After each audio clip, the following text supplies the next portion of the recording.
अस्सलाम वालेकुम and welcome to MCQs river. और एडी एएसएफ के जो टेस्ट हैं वो बहुत जल्द कंडक्ट किए जाएंगे।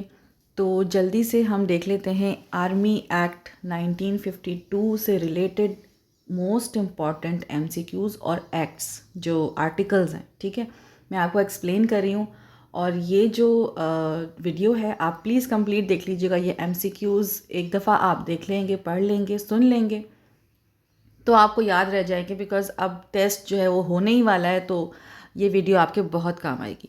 सो let's start the video without wasting any time. अच्छा, यहाँ पर I am going to share कि आर्मी एक्ट 1952 इसमें कितने सेक्शंस हैं, चैप्टर्स हैं और आर्टिकल्स हैं। तो यहाँ पर आप देख सकते हैं कि यहाँ पर 176 सेक्शंस हैं and they are divided into 15 chapters. ठीक है, okay. Under section 1 bracket 2 of Pakistan army act 1952 the act comes into force. यहाँ पर आपको डेट बतानी है कि कौन सी डेट पर है। तो यहाँ पर 1 जुलाई, ऑप्शन बी है on the date notified by federal government, या ऑप्शन सी है at once upon presidential assent. Right answer is option B. जो डेट नोटिफाई की गई थी फेडरल गवर्नमेंट की तरफ से, तो उस डेट के ऊपर इसका जो इस एमसीक्यू जो का जो राइट आंसर है वो यही आता है। ऑप्शंस में यही आया है जो लास्ट पास्ट पेपर्स में, और यही राइट ऑप्शन होता है। Let's go to the next slide. अच्छा, यहाँ पर मैंने आपको जो सेक्शन 1 है उसका मैंने आपको यहाँ पर थोड़ी सी एक्सप्लेनेशन दे दी है, जिसमें लिखा हुआ भी है कि it shall come into force on date notified by federal government. ठीक है, let's go to the next slide. No alien may be enrolled in the army without the written consent of the federal government according to which section. मतलब section बताना है आपने इसमें। Alien का मतलब है आउट ऑफ पाकिस्तान। ठीक है, पाकिस्तान से बाहर जिनके पास सिटीजनशिप नहीं है पाकिस्तान की, ऐसा कोई पर्सन पाकिस्तान आर्मी में इनरोल नहीं हो सकता। ये कौन से सेक्शन में बताई गई है बात? ऑप्शन ए 10, बी 12, सी 15 या डी 17। तो the right answer is section 10 में ये बात वाजे कर दी गई है। नेक्स्ट, आर्टिकल 10 की एक्सप्लेनेशन आप यहाँ पर देख सकते हैं कि जो आउट ऑफ पाकिस्तान यानी कि जो सिटीज़न नहीं है पाकिस्तान के, वो यहाँ पर आर्मी में सिलेक्ट नहीं हो सकते। ठीक है, ये आप पढ़ सकते हैं।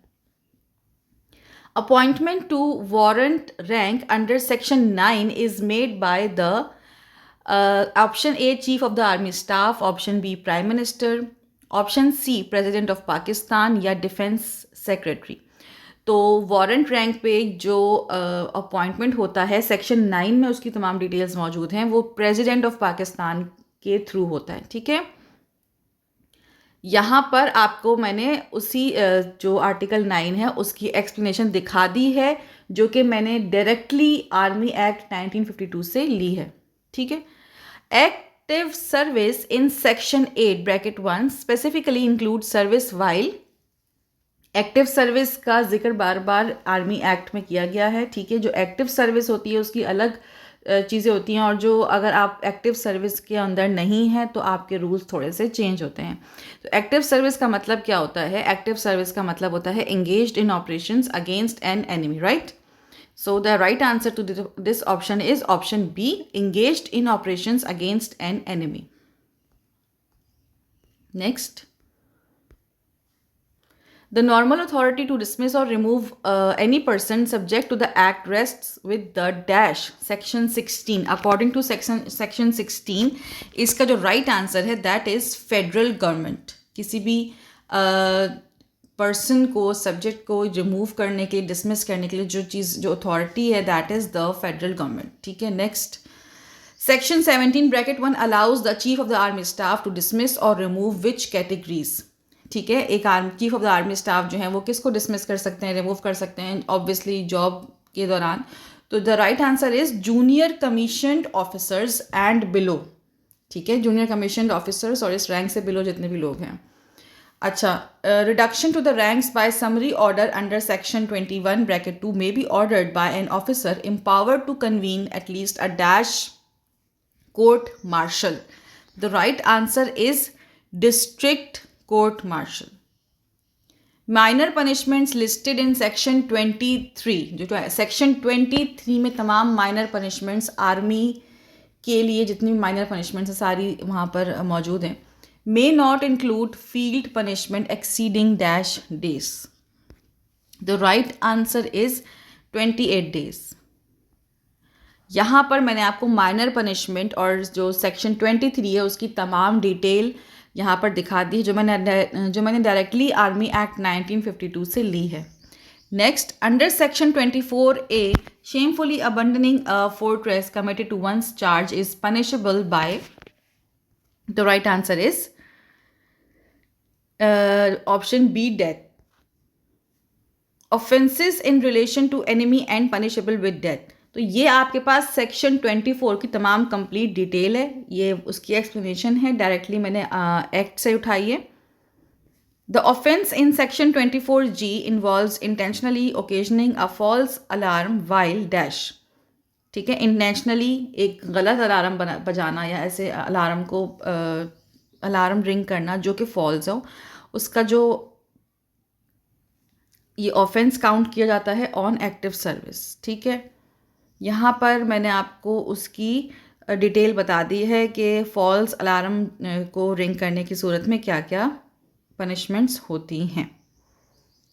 Using criminal force on a superior officer in execution of his office may attract imprisonment up to dash years. और ये सब कुछ एक्सप्लेन हुआ है सेक्शन 32 के पार्ट 1 में. How many years? तो the right answer is 14 years. Criminal force अगर आप यूज़ करते हैं superior officer in execution of his office तो इम्प्रिजनमेंट हो सकती है 14 साल तक की. Neglect to obey orders of superior officer may lead to a punishment of how many years. तो यहाँ पर आ जाता है इम्प्रिजनमेंट अ टर्म विच में एक्सटेंड टू 2 years. यहाँ पर आ गया है आपके पास explanation. Section 34, neglect to obey orders, superior officer के ऑर्डर नेग्लेक्ट करने का क्या पनिशमेंट है यहाँ पर मौजूद है. Next, absence without leave under section 37 is punishable by rigorous imprisonment up to dash years. कितने साल तक की आपको जो है वो सज़ा हो सकती है एक आर्मी अफसर को सेक्शन 37 के तहत अगर वो विदाउट लीव एब्सेंस हो जाती है और लीव भी नहीं दी हुई है तो 3 years तक की जो है वो इम्प्रिजनमेंट हो सकती है. Section 40A criminalizes dishonest misappropriation of service property. The harshest sentence available is 5 years. Disgraceful conduct such as malingering under Section 41 is punishable by imprisonment up to dash years, 10 years. ठीक है, disgraceful conduct की वजह से 10 साल तक की सज़ा भी हो सकती है.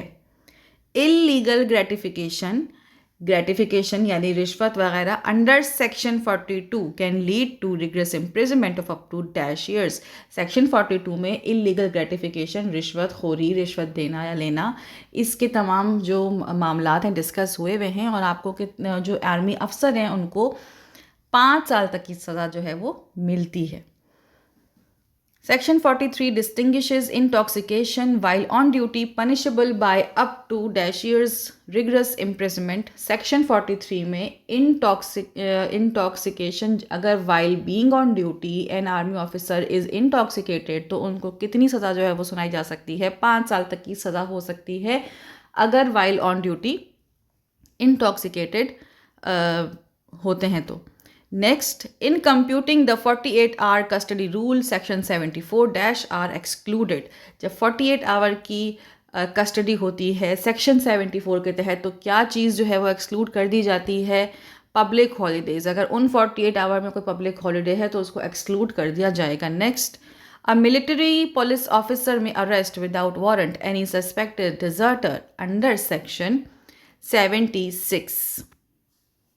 Under section 29C, disclosing troop positions without authority is punishable more severely when अगर आप एक्टिव सर्विस पर हैं, यहाँ पर जो ऑप्शन बी है, तो आपने अगर अपनी ट्रूप की पोजीशंस इलीगली, या अगर आपके अफसर ने आपसे ये चीज़ नहीं कही है लेकिन आप ट्रूप की पोजीशंस किसी भी इंसान को, किसी को भी अपनी डिस्क्लोज़ करते हैं, तो आपको जो है वो बहुत ज़्यादा सिवियर पनिशमेंट का सामना करना पड़ सकता है। नेक्स्ट, सेक्शन 20 एड्रेसेस डिस्चार्ज और डिसमिसल वाइल डैश। सेक्शन 20 बताता है कि किस तरह से आउट ऑफ पाकिस्तान जा सकते हैं, डिसमिस हो सकते हैं, डिस्चार्ज हो सकते हैं आउट ऑफ पाकिस्तान। सेक्शन 20 के बारे में तमाम मामलात बता रहा है आर्मी एक्ट 1952 के तहत। Delegation of powers of the chief of army staff is authorised. Chief of army staff की जो पावर हैं वो किस तरह से डेलीगेट होती हैं, ठीक है, डेलीगेशन को मिलती हैं, ये तमाम चीज़ें डिटेल में प्रोवाइडेड हैं इन सेक्शन 176C में। Next, a general court martial requires at least dash officers, ठीक है, 4 ऑफ हुम आर कैप्टन्स और अबव। एक नॉर्मल जनरल जो कोर्ट मार्शल होता है उसमें कितने कम से कम अफसरान होने चाहिए, जिसमें से 4 तो कैप्टन रैंक के होंगे। सेक्शन 85 में ये चीज़ क्लियरली मेंशन है, और यहाँ पर 5 अफसरान होंगे जिसमें से 4 कैप्टन होंगे। Thank you for watching this video. I hope के हेल्पफुल है। एक बार इसको देख लीजिए, याद कर लीजिए, तो आपके लिए ये आसान हो जाएगा। लाइक कर दें, शेयर कर दें और सब्सक्राइब कर दें चैनल को। अल्लाह हाफ़िज़।